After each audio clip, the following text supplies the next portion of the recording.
tayong lahat. Kakatapos lang natin mag-grocery. Time check. So, 5:42 na ng gabi. Malapit lang, walking distance lang naman din. So, ito nga pala yung resibo natin. At ito yung mga pinamili ko. Siyempre, tinapay, 2 balot para baon natin sa trabaho. So, yun.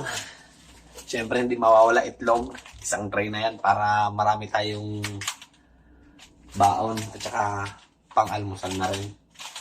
And ubas. Ito nga pala mga insan. Ang halaga nito $10. Itong isang balot na to. At saka ito naman $4. Ito $6. So magkaiba kasi siyang brand. So ayan mga tropa, magkaibang brand yan. Ito $6, ito $4, kumbaga $10 na itong 2 balot na to. So, siyempre, pagpalasa ng ano natin, niluluto. Ayan. Papaya mga tropa, panghalo natin sa tinola. Ayan, masarap to. Ito $3. Ito, siling, pangsigang. Siyempre, masarap naman pag may sili, di ba? Almost $3. $2.30. $2.30. So, ayan. Siyempre, upo, mga tropa, pang ano natin, pang gisa. May sardinas. Masarap yan. Kasi, mas maganda yung alternate. Gulay, karne, tsaka isda. Ayan, maganda yan. Tapos ito, itlog na maalat mga tropa. So, ito $7 tong 4 na to. Tapos ito panghahalo natin sa nilagang baka. $3.71. So ito mga insan, nakakaloka yung price nito. Alam nyo kung magkano to? $7. $7.30.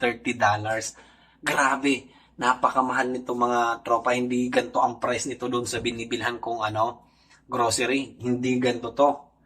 Hindi ganito yung price nito. Grabe, sobrang mahal talaga. Nagulat talaga ako kanina nung tinignan ko sa resibo. Sabi ko, grabe naman kasi doon sa binibilhan ko mga tropa, itong ganito, binabay one take one nila, $3 lang. So, biruin mo, 2 balot ni katumbas nito sa binibilhan kong bagong store. Grabe, sobrang mahal.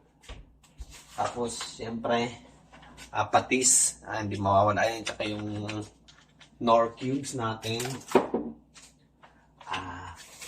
Ito yung patatas. Tsaka kamatis natin mga tropa. Panghalo natin sa nilaga yan.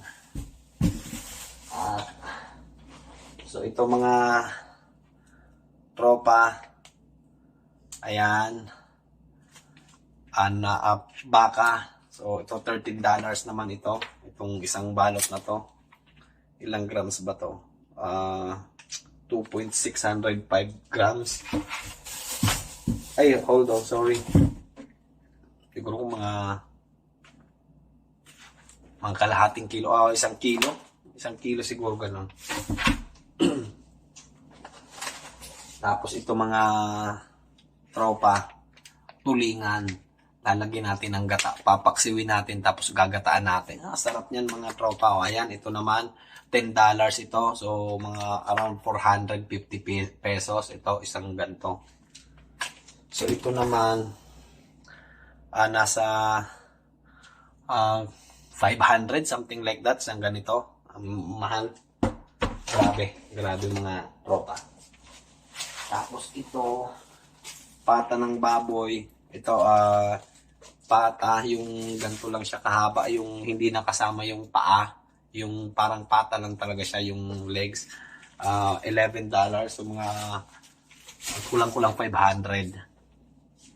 Tapos ito mga tropa, yan, malaki-laki ito, mga 2 luto siguro, pero ang gagawin ko rito, iisahin ko lang, gagawin kong adobo sa puti, yung walang toyo. Sarap nun mga tropa. So ito naman $12. Mahal. Pero okay lang kasi pagkain naman yan eh. Okay lang yan na mag-invest tayo basta yung gusto nating pagkain nabibili natin. Pero hindi naman porket afford natin, kailangan natin mga tropa yung spend wisely ba? Siyempre, kung meron ka na mo bibilhan na kaparehas lang nung ibig ko sabihin, kung may mabibilhan kang mas mura na same lang nung quality, siyempre sa mura ka na, di ba? So ito naman munggo. Yan, kasi yung pata ilalagyan ko ng munggo. Sarap yung mga tropa. Tapos ito syempre, palaman para sa tinapay natin. Ito yung gata para sa tulingan. Yan. Ito mga pang-almusal, spam at saka corned beef. So, ito, dalawang corned beef. Ito, $4 ang isa. Ito, $5.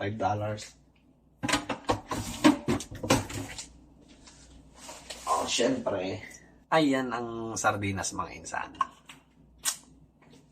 Ayan ang natin. So, ayun lang ang pinamili natin mga ayun lang ang napamili natin mga tropa. So,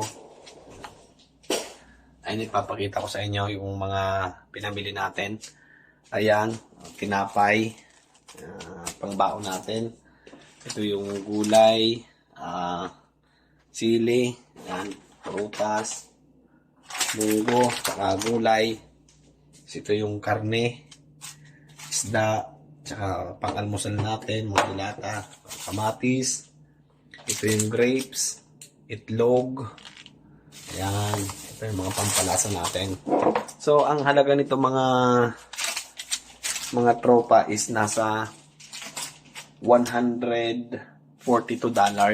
Alam nyo mga tropa, doon sa dati kong binibilhan, yung $142 na yan, baka abutin na ng 3 linggo. Kasi sobrang dami talaga nung binibili ko. Nung biruin mo yon, bumibili ako noon nung last time na hindi pa kami lumilipat.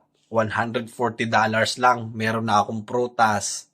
Tapos yung karne ko, ang dami talaga mga tropa. Kaya ito, nagulat ako ngayon kasi, grabe, 140 ayan lang. Samantalang doon, 140, ang dami na talaga.